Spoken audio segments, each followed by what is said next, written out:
Whenever we talk about spirituality, 108 always takes its place, whether we chant any mantra or do any pradikshina. But at the same place, when we talk about Devi worship, all our Shakta agamas or tantric texts and all our scriptures and yogis stop at 11. Even few years back, between a close group of people in a darshan, Sadhguru did speak about the significance of number 11 in context to Devi worship, which many of us overlooked. Everything that we do with her is 11, everything that's material is 11. One who has accessed this grace, that is what the potential of Devi is. That is the potential of Bhairavi. Many people just missed the profoundness of what he was delivering and simply took number 11 as just another number that belongs to Devi. Well, fair enough. If you're simply a Devi worshipper who have experienced her once in a while, then taking 11 as just another number, it's okay. But at the same place, if you truly want to experience her in whatever form and literally want to feel her presence, then you cannot do this mistake of missing this video again. Because very few understand what the Indian spiritual science already knew. That 11 is a gateway from body to beyond, from senses to Shakti. And in Devi worship, this number holds the key so potent. So if you have ever felt the eagerness to know that what is so special about 11 in context to Devi worship, that everything in Linga Bhairavi temple from Trishul to the place where Devi is consecrated all lies in 11 degrees, then this video is for you. And to understand this, we must go deep to Tantras and Agamas. So do watch the complete video. As per Tantra, Sankhya Darshan or Vedanta, human being has 11 layers or has 11 knots. Or in simple terms, we can say that all our karmic experience is held together by 11 energies. And these 11 knots or layers are 5 Gyanendriya, 5 Karmendriya plus 1 Manas. Where Gyanendriya are the senses of perception that takes information from the outside world into the system and through which we experience the world. Whereas the Karmendriya are the senses through which we perform karma. And the Manas or the mind is the manager of all the 10 that binds them into a personality. Remember, when I'm saying Manas, it does not mean brain. Manas is the inner controller that connects and coordinates all 10 senses, that is 5 Gyanendriya and 5 Karmendriya. And all these 11 layers together hold the being to the body, as these are inner bonds through which one engages with the world and forms an identity. Now I know it's quite confusing, right? Because what does these all mean and how does this even connect you with Devi? Well, to understand this, Devi is described in many tantras and Shakta agamas as the one who is beyond the senses and the mind. She is described as the one who transcends all the tattvas, that is all the layers of existence. So when you dissolve these 11, what remains is pure awareness or the Devi space. Just like Durga Saptasati writes that Devi is the force behind perception, that is Gyanendriya, but not limited by it. It also writes that Devi is the source of all action, that is Karmendriya, but not bound by any karma. And it also says that she is the witness to the mind, but not disturbed by thought. That is why in this video, Sadhguru did speak about chanting Devi's Stuti 11 times, because when we chant her name 11 times, we are crossing one layer per chant. And then comes the 12th space, that is the void of Devi or the womb of all creation. That is why in many of the yantras, the bindu or the center point is beyond the 11 layers. That means when one frees oneself from all 11, then they enter into pure Devi awareness. Probably this is not yet well established in the modern sciences, but in the yogic science, the material dimensions of the world, the material dimensions of creation are in 11 dimensions. Everything that's material is 11. If it moves to the 12th dimension, it starts dissolving into becoming non-material or non-physical in nature.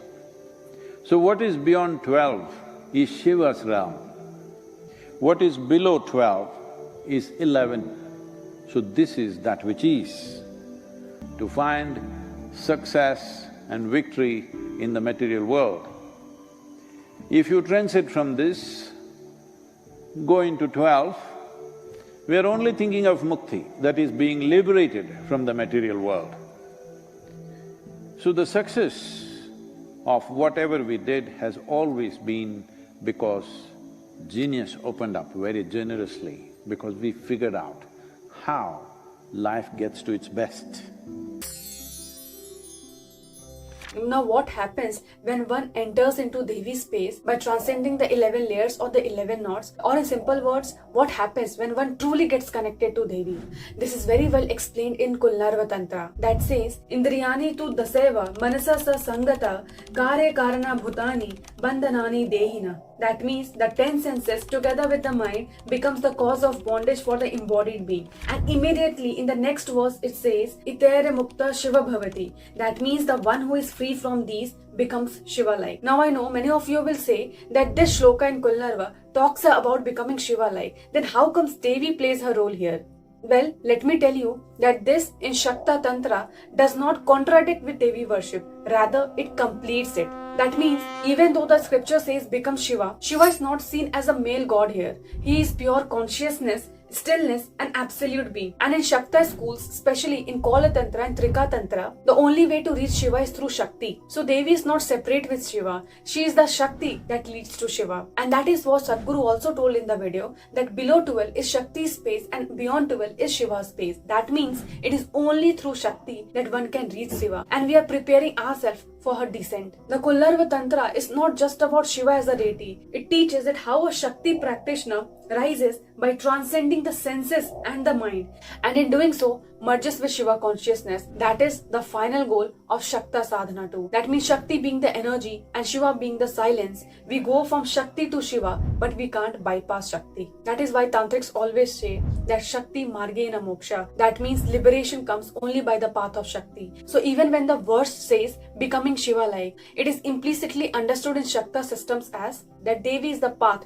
to that state. And that is why when we chant Devi's name 11 times, we are burning the 11 knots, that is the 10 indriyas and the manas. We transcend the body and the mind and we enter into the stillness that the Kulnarva calls Shiva Bhavati. But the journey is always and always powered by Devi, that is Parashakti. How to access this dimension? Best way to go right now is with utter devotion. Devotion means, once again, as I already said, the object of devotion is dissolution.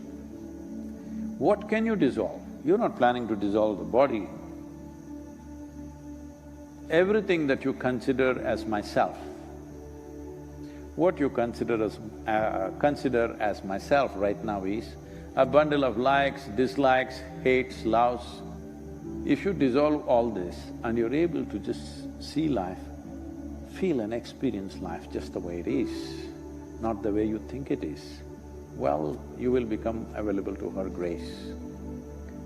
One who has accessed this grace will live here in such a way that other people will think you're superhuman. As I've repeatedly said, this whole thing is not about being superhuman. It's about realizing that being human is super.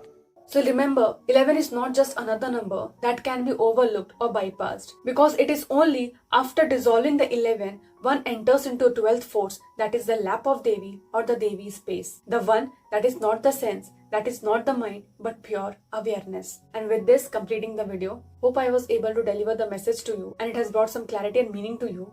And if yes, do not forget to share this video with your friends and family members, and also do like and subscribe, because this channel needs your support to reach all the people. And also do comment down in the comment section your experience of Devi worship.